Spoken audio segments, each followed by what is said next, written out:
throwing frisbees or putting wiffle balls on my shoe. Really? Really? I'm such a technician of the game. I'm a catcher.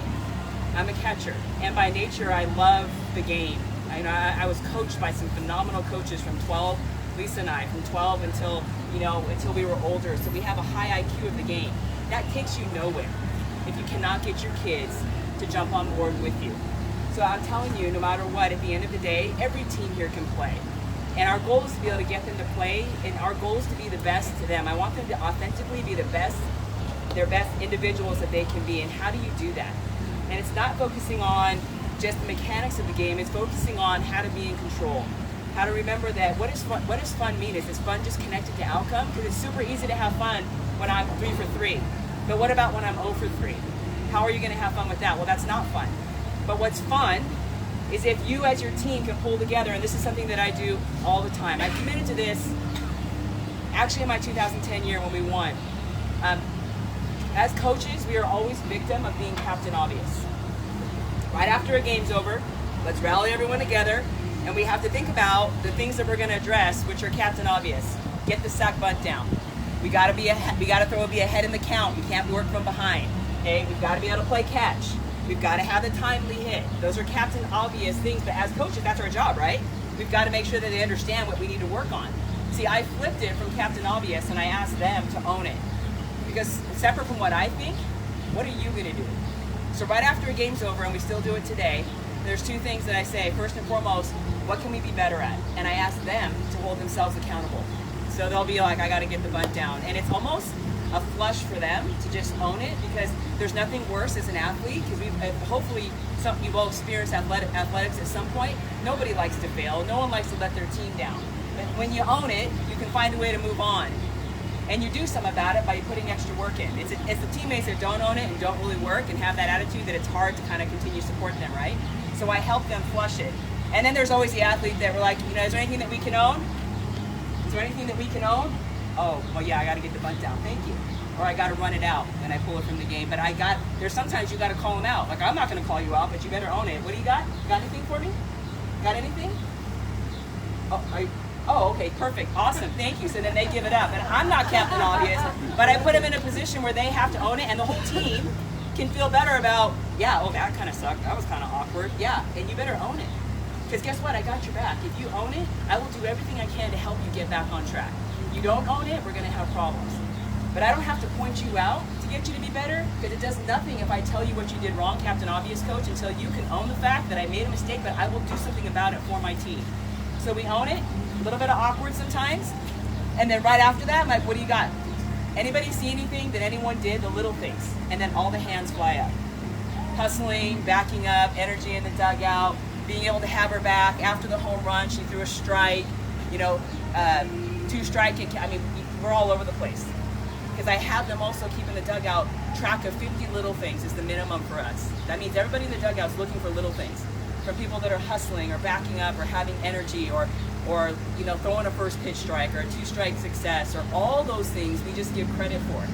So after the game, I don't got to do a lot of talking. They own it, they recognize, and you'd be amazed at the things that they pay attention to. You'd be amazed at the things that some kid wishes that they got credit, and they actually have this weird awareness, welcome to girls, where everybody kind of got credit, the obvious people, and then someone's going to say, so-and-so for being able to pick up the catcher's gear between innings. And you're like, there you go, right there, right? Like, trust me, I would never give somebody credit for that, but somebody was paying attention. And that little thing is a big thing, because guess what? The next game, that girl's hustling after her catcher's gear every time because she knows that her teammates are watching. And they're building the momentum from within that we own. Like I say, we own it. We own it, we move on, we're gonna figure out how to be our best in the next opportunity, and that's all you can do. So it's not focused on outcome, it is the process, and we enjoy it. We're not perfect. It's not what happens, it's what you do next. I constantly say that. And it's one of the powerful things about that exercise on a routine is the consistency with it, because it's whether it's win or lose, big game, little game, it's kind of a normal process that we go through. If anything, there maybe is occasionally a game that we just kind of, we keep it pretty short, but for the most part, it's a regular occurrence. It's something that happens on a regular basis. It's not just after a big loss and we want to kind of address it. So that consistency, athletes trust the process when they trust that it's going to happen consistently and that it's a safe place. So those are things that are really important, and one of the things that Coach I is really committed to, certainly in the last years, I think really about being consistent about that every single game. And it's a struggle as a coach. There's times where you just don't want to talk to them. Just I don't want to hear it. I don't want to hear it, but you have to stay committed to it for them to get over that hump, and then put yourself in a position to figure out how we're going to continue to get through this together. And the minute that you know, or they know, that you're in it with them, I mean, you can make left and right turns. You could even be wrong. But what we do together as a group, and it's very powerful. So, I just talked about it last night. I talked about, before the game even started, that there's been so many great moments on this stage, but, you think you want to be those people on that stage, and there's so many Bruins. I have so many visuals and memories of some really big moments, but it's not about luck, and it's not just about anything, secret. It's more that those Bruins have struggled. They have struggled and they failed, and they've learned how to throw a punch back. They understand that the game will come back around. So it's not about being perfect tonight. I said it before the game. It's not about being perfect. There is no failure. We're here. We get to play. But what you do afterwards is going to define you. And I can't wait to see you create a memory that you're going to be proud about later. And it happened. The game came back around. There were so many moments where there were Bruins that were just pressing, and then they came back around. I'm like, it's going to come back around, Aaliyah Jordan. It's going to come back around, Aaliyah Jordan. And boom, she finally got it. It's going to come back around, Rachel. This team's going to have your back. You cannot give up any more free passes, Rachel. Back around, going round and round and round. Perez brought the team together and made everyone relax and say, remember, we committed to having fun. And that's not really fun when you're down by 4 and your freshman just dropped a dropped a pop fly, right? They scored 3 runs. We're like, is this really happening right now? When I just intentionally walked her and we got out of it, and now all of a sudden, boom, what just happened? But we actually pulled together and they committed to what we talked about from the very beginning. That's what we did. So we have a process, something to go back to, and the honest truth is, that stuff works. They need something to go back to instead of just play catch, clutch up. Everyone shorten up and just clutch up right now. You need to clutch up. Well, no kidding, coach. We're trying to do that. But how we do it, remember why we're here and how we got here. Let's do it together. We're going to pass the bat. I made everyone take a deep breath. We're going to start passing the bat, and it's going to be a lot of fun. Watch what's going to happen right here. And boom, we actually kind of got after it. So any questions that you all have, I know you got to see it and you're like, well, how do I get that with my team? It starts from the beginning. You've got to be able to back it. There's a consistency factor as emotional coaches. Very difficult to do consistently, but I'm committed to that. And I make sure that they're committed to that. Even in those awkward moments, we've got to be able to do it. I mean, there's times after a game where I don't want to say a whole lot, and I'll just go, how many little things? And somebody will go 65. I'm like, great, we're taking care of the little things. It will come back around. Enough said. No need for words. Let's just move on. We'll get to the next one. Okay, but I make sure that they're paying attention to those little things. I really don't want to hear them right now, but at least we're paying attention to them. One of the other things that, as you guys are thinking about questions about potentially what you saw last night or just in general, one of the things that we have to resist as coaches, especially as a head coach, I had the fortune to do that, and now I get to be able to support Coach I, as she being the head coach, is resist the urge to do more because it's a bigger game. That is something that your athletes sense. They sense when you're feeling more anxious, when you're feeling more a sense of urgency, they'll sense that. And how they respond, you don't know. But it's certainly not a trusting situation where it's safe where they've been there. So we got to resist that as coaches. If we've done the work, if we put in the time, yeah, we stay with it, we stay committed, but we don't have to feel the urgency to do something different or more just because it's a bigger stage. That's a big reason why I love being in battle with Kirk and Lisa. I have a new volunteer coach this year, and he's phenomenal. Just person, presence, knowledge. He's been a baseball guy. And it was so funny, just at Supers, he was telling me, he's like, we were bobbling, we were out of practice, and he's like, we're bobbling some things, but I'm working on the mechanic because I know the game's going to speed up in the World Series, and we got to make sure that we play. And I'm like, and I stopped, and I just looked at him, and I kind of smiled, and he goes, I just want to make sure you understood why they were bobbling. And I'm like, Rodney, first of all, the game is not going to speed up. We are not going to change anything. They are prepared. You tell them just the opposite. You're going to play the game in the exact same way that you've done it before. We don't change anything. And I've actually pulled my coaches together to say exactly that, including myself. This is where you do just the opposite. You trust that they are prepared. You act and walk and talk, even when, like I was just, talking to Carol, like, yep, calm on the outside, you got an inferno on the inside, but nobody can know that. There's so many times as a coach that I want to get into that huddle and just go there, and it literally, there's so many moments that I call timeout and I'm going there. I'm going there, you know. And then I come in and literally like rally the girls up and like everyone take a deep breath, okay, you know, and literally find myself doing that. I had a moment in Arizona where, have you ever felt like your team was flat? Right? You kind of just sense it and you're like, my blood's starting to go like this, like, oh, here we go. We're going to go down that mode. We already know it's already getting set up. And I'm watching them and I'm paying attention to them and I'm waiting to see, and I'm kind of eye contacting a couple of them, like, you know, okay, you guys see that I'm not going to go there, but I'm giving you the warning, right? And they're all, it was day 3, we're actually at Arizona, we're day 3, we beat them game 1, beat them game 2, handily, like, oh, we got this, we're good to go. And I could feel myself going, oh my God, oh my God, oh my God, oh my God. So I pulled everyone together in the dugout because I waited for a good 25 minutes to give myself credit. Like I sat there for 25 minutes torturing myself on do I do it?